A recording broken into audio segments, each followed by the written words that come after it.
Su madre, Yoreli Bernal, a su abuela, Raiza Inciarte.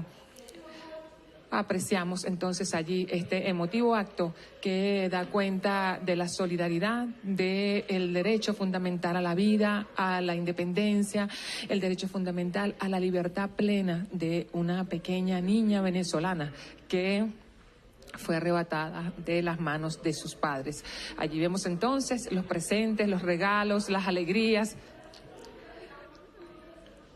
las gracias también al vicepresidente sectorial, Diosdado Cabello Rondón, quien ha sido, digamos, el jefe de toda la gran misión y de todo lo que ha sido la repatriación de los connacionales.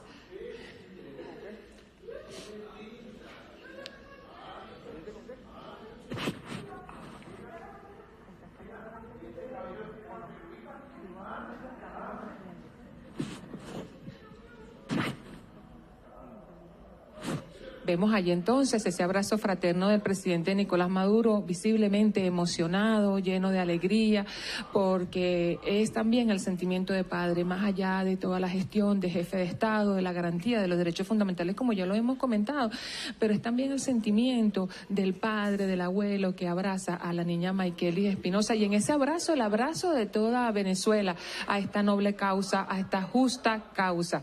La niña alegre con su madre, con su abuela, abrazándose y pronto... Solidaridad de todas las madres, abuelas, familias y del pueblo de Venezuela para esta familia que hoy se reencuentra, esta niña hermosa, ¿ves? Tan linda, tan cariñosa, esa mirada, esos bucles. ¿Ah? Quiero agradecer al doctor Jorge Rodríguez, que no ha llegado, por todas las gestiones de Jorge como enviado especial de paz de Venezuela.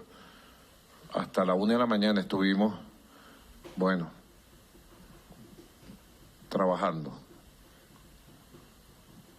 junto al equipo de la vicepresidenta ejecutiva, la doctora Delcy Rodríguez, Diosdado, que siempre está pendiente de los migrantes, Cilia, y bueno, pendiente de cada detalle. Quiero agradecer, bueno, a los abogados, a los movimientos de derechos civiles y de derechos de los migrantes de los Estados Unidos, que en coordinación con el defensor de los derechos humanos de Venezuela, Larry Daboe, y con Yoreli, la mamá de Maykelis, con su abuela, Raida Josefina, estuvieron actuando legalmente, buscando un milagro, y el milagro otra vez se ha consumado. Gracias a Dios, en primer lugar, por traer esta niña hermosa. Maduro se llama nuevamente a todos los venezolanos y venezolanas a que puedan venirse a nuestro país, a unirnos, a reconstruir nuestra patria que ha sido víctima de las ilegales sanciones del occidente global. Decía también la primera dama de la República, doctora Cilia Flores de Maduro, que ha sido un abrazo no solamente de las madres, sino también de las abuelas, ese abrazo que el presidente Nicolás Maduro, que pedía a todo el pueblo venezolano mantener ese sentimiento de unidad, de movilización en las calles para seguir reclamando la vida sana y salva y la plena libertad de los 200. La Misión Internacional Independiente de Determinación de los Hechos sobre Venezuela denunció este miércoles que las detenciones de opositores que quedan incomunicados y en aislamiento equivalen a desapariciones forzadas. En su más reciente pronunciamiento, la Misión Internacional Independiente de Determinación de los Hechos sobre Venezuela exigió el fin de la práctica estatal del aislamiento de las personas opositoras detenidas y advirtió sobre la ineficacia de los recursos judiciales destinados a proteger a las víctimas. También mostró preocupación por la utilización de estas detenciones selectivas como parte de un patrón sistemático de represión. Marta Baliñas, presidenta de la misión, aseguró que este esquema responde a un plan deliberado del Estado para silenciar a críticos y defensores de derechos humanos. Baliñas afirmó que mantener a personas opositoras en condiciones de aislamiento e incomunicación es una práctica perversa e ilegal que puede constituir un crimen internacional. En el informe del organismo se señala que cuerpos de seguridad como el SEBIN, Guardia Nacional Bolivariana, la Policía Nacional Bolivariana y la DIGESIM participan activamente en estos hechos, con la complicidad del Ministerio Público y tribunales, incluyendo la Sala Constitucional del Tribunal Supremo de Justicia. Uno de los puntos más graves señalados por la misión es la falta de respuesta a los recursos de habeas corpus, un mecanismo clave para proteger a personas detenidas arbitrariamente. De acuerdo con el organismo, en al menos 20 casos documentados recientemente, las solicitudes no fueron admitidas, fueron rechazadas o no recibieron respuesta. Patricia Tapatá, integrante de la misión, puntualizó que la indiferencia, la resistencia o la negativa del aparato judicial a recibir y tramitar habeas corpus es un grave incumplimiento de los deberes de sus funcionarios y supone un acto de complicidad. Como ejemplo de esta desprotección legal, la ONU mencionó el caso del abogado Eduardo Torres, miembro de la ONG Provea, desaparecido desde el viernes 9 de mayo. Familiares y representantes legales intentaron introducir el recurso ante el Palacio de Justicia, pero una jueza se negó a recibirlo. Recién el lunes 12 de mayo, en la mañana, la Sala Constitucional accedió a admitirlo, sin que hasta ahora se conozca una decisión. La misión concluyó su pronunciamiento exigiendo la liberación inmediata de todas las personas detenidas de forma arbitraria y urgió al Estado venezolano a garantizar la integridad física de todas las personas bajo su custodia. Y precisamente el fiscal Tarek William Saab confirmó la detención arbitraria de Eduardo Torres, abogado y activista de derechos humanos de Provea, tras más de 90 horas de desaparición forzada. Según el comunicado divulgado por Tarek William Saab en redes sociales, Eduardo Torres fue detenido por los delitos de conspiración, terrorismo, traición a la patria y asociación. Según la Fiscalía, Torres, a través de una estructura denominada Nodos de Formación Ciudadana, que asegura estaría financiada por agentes extranjeros, habría usado talleres de formación como fachada para organizar focos de violencia, llamando a la destrucción de los centros electorales y propagando mensajes de odio y aniquilación hacia las autoridades del Estado legítimamente constituidas. El fiscal también aseguró que Torres fue presentado ante los tribunales conforme lo establecen los lapsos procesales, aunque su paradero se conoció luego de más de 90 horas. Luego de su detención y hasta ahora no se ha informado su lugar de reclusión ni en qué tribunal o cuándo se realizó la supuesta audiencia de presentación. Pese a esta postura de la Fiscalía, donde reconoce públicamente la detención del defensor de derechos humanos Eduardo Torres, la organización no gubernamental Provea ha reiterado este miércoles que el abogado continúa para ellos en situación de desaparición forzada. Según la ONG, el Ministerio Público no ha ofrecido información clave sobre el paradero ni las condiciones del activista, quien fue visto por última vez el pasado viernes 9 de mayo. A través de un comunicado, Provea señaló que Saab omitió detalles fundamentales sobre la aprehensión del abogado, como la fecha, hora, lugar, ni cuerpo de seguridad que ejecutó la detención de Eduardo Torres. Tampoco informó sobre la existencia de alguna orden de aprehensión, menos aún sobre la fiscalía que estaría a cargo de la investigación, ni el lugar de detención, denunció la organización en redes sociales exigiendo una mayor transparencia sobre el caso. La denuncia destaca que la confirmación de la detención se produjo después de más de 96 horas de silencio por parte de las autoridades, tiempo durante el cual familiares y colegas intentaron sin éxito ubicar al activista en distintos centros de reclusión.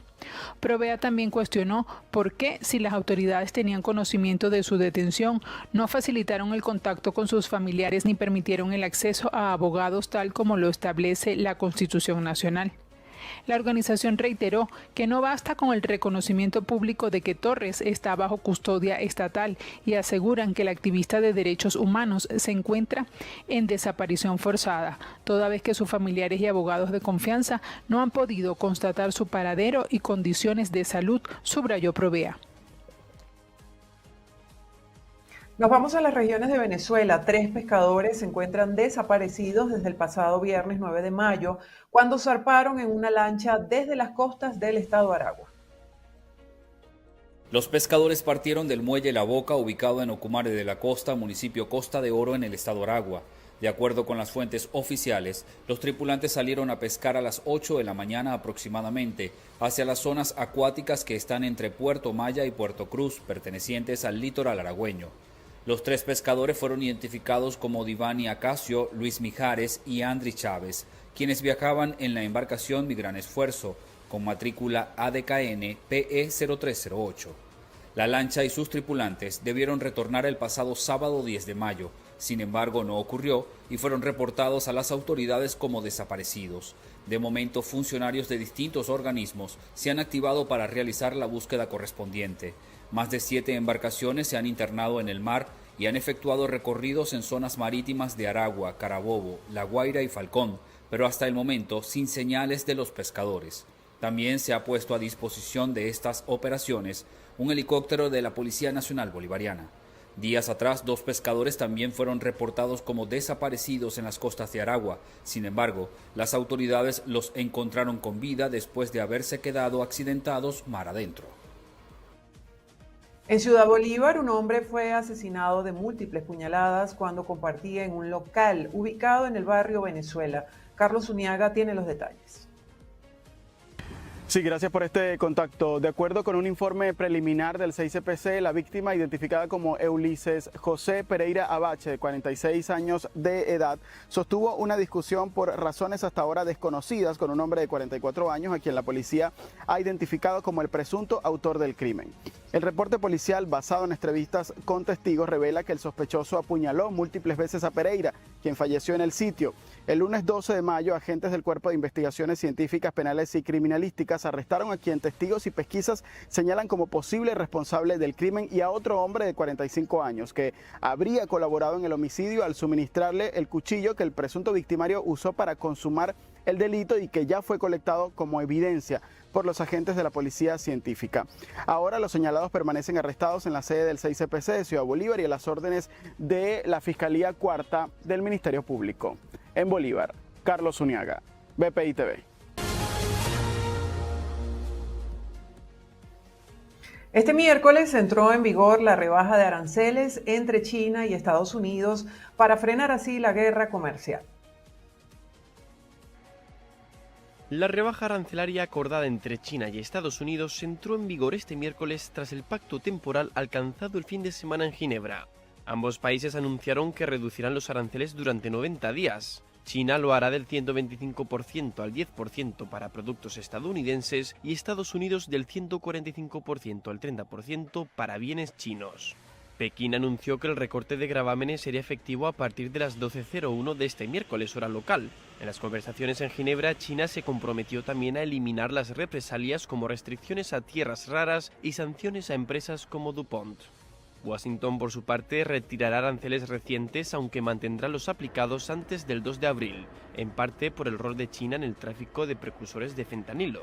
Tampoco eliminará los vigentes para los coches, el acero, el aluminio y los que se aplican a productos farmacéuticos, ya que quiere que este tipo de empresas vuelvan a radicarse en el país. El acuerdo incluye un mecanismo permanente de consultas, pero los analistas dudan de que esta tregua se traduzca en una paz comercial duradera. Las conversaciones seguirán a cargo del viceprimer ministro chino Li Feng y del secretario del Tesoro estadounidense Scott Bessent, con reuniones que podrán celebrarse en cualquiera de los dos países o en un tercero. Y el presidente estadounidense Donald Trump llegó este miércoles a Doha en la segunda parada de su gira por Oriente Medio tras su paso por Arabia Saudí. El presidente salió del Air Force One y apretó el puño antes de bajar la escalinata. Ya abajo fue recibido en una alfombra roja por el emir qatarí Tamim bin Hamad Al Thani, por el primer ministro qatarí Mohammed bin Abdulrahman Al Thani y el embajador de Estados Unidos en Qatar, Tim Davis. Y Colombia firmó con China un plan de cooperación para adherirse a las nuevas rutas de la seda. Veamos. China y Colombia firmaron este miércoles un acuerdo de cooperación para la adhesión del país latinoamericano al proyecto de China de las nuevas rutas de la seda. El anuncio lo hizo la presidencia colombiana tras la reunión en Pekín entre los presidentes Xi Jinping y Gustavo Petro. Se trata de una iniciativa con la que el gigante asiático busca generar una red comercial internacional y extender su influencia a nivel global a través de la construcción de infraestructuras, y ya se han sumado más de 20 países de Latinoamérica y el Caribe. Petro reveló que ya había intentado firmar este memorando en su visita anterior, en 2023, pero no fue posible por un error de su canciller de entonces. Ahora, aseguró, se trata de un acuerdo de intención que los próximos gobiernos deberán convertir en realidad. Durante su visita, Petro buscó también impulsar nuevos tratados comerciales y reforzar la cooperación tecnológica. Un día antes, este martes, ayer, visitó la sede de Huawei en Pekín, donde discutió posibles alianzas en inteligencia artificial y conectividad. Por su parte, el presidente chino Xi Jinping afirmó tras la reunión con Petro que China está dispuesta a importar más productos de alta calidad colombianos y que está dispuesto a apoyar a las empresas chinas para que inviertan y hagan negocios en Colombia. El interés de Colombia en estrechar lazos comerciales con China viene dado por el temor de algunos sectores a repercusiones negativas en su relación con Estados Unidos. Y Panamá suma 196 detenidos tras 3 semanas de protestas nacionales. Las protestas en Panamá entraron en su tercera semana con un saldo de 196 personas detenidas, según informó la Policía Nacional. El conflicto, encabezado por docentes, trabajadores de la construcción y obreros bananeros, mantiene paralizado al país en rechazo a una reforma del sistema de seguridad social. Las manifestaciones han generado más de 480 cierres de calles a nivel nacional desde el 23 de abril, afectando especialmente a las provincias de Veraguas, Coclé, Colón y Panamá. Este martes, agentes antidisturbios dispersaron con gases lacrimógenos a grupos de indígenas que bloqueaban la carretera interamericana, mientras que en Ciudad de Panamá y Chiriquí se reportaron nuevos enfrentamientos. Las fuerzas policiales intervinieron en 67 puntos de concentración, 12 marchas y 45 bloqueos viales solo en el último día, en un esfuerzo por restablecer el libre tránsito. La mayoría de los aprendidos son docentes sindicalizados y miembros de la etnia Ngabe Buglé. A la protesta se han sumado trabajadores de la bananera Chiquita, que anunció el cierre de operaciones en Bocas del Toro tras pérdidas millonarias. Pese a los llamados del gobierno al retorno laboral, el paro docente se mantiene, mientras crece el rechazo a otras políticas como un acuerdo de seguridad firmado con Estados Unidos. Y en la peregrinación anual, miles de fieles recordaron en Fátima al Papa Francisco y oraron por el nuevo pontificado de León XIV. Más de 200.000 fieles católicos pertrechados de paraguas para resguardarse de la lluvia acudieron este martes al santuario de Fátima para la peregrinación anual en una jornada en la que recordaron al fallecido Papa Francisco y oraron por el pontificado de su sucesor León XIV. Los creyentes colmaron la explanada del recinto, unos 130 kilómetros al norte de Lisboa, que también contó con la presencia de 3 cardenales, 17 obispos, 272 sacerdotes y 14 diáconos. Francisco, fallecido el pasado 21 de abril, era conocido de Fátima y uno de sus devotos más ilustres. Visitó en 2023 el santuario con motivo de su viaje a Portugal para celebrar la Jornada Mundial de la Juventud y también estuvo en 2017 cuando se canonizó a 2 de los niños pastores portugueses que, según la tradición católica, vieron a la Virgen 100 años atrás en ese lugar. Como despedida y para recordar al pontífice, en la ceremonia de este martes se utilizó un cáliz de plata dorada que regaló Francisco a Fátima en su peregrinación de 2017, una pieza con relieves distribuidos por el pie, la copa y la corona con escenas de la vida de Jesús. Su sucesor, León XIV, también tiene una relación especial con este santuario e hizo una oración de consagración ante la imagen peregrina de la Virgen en 2019.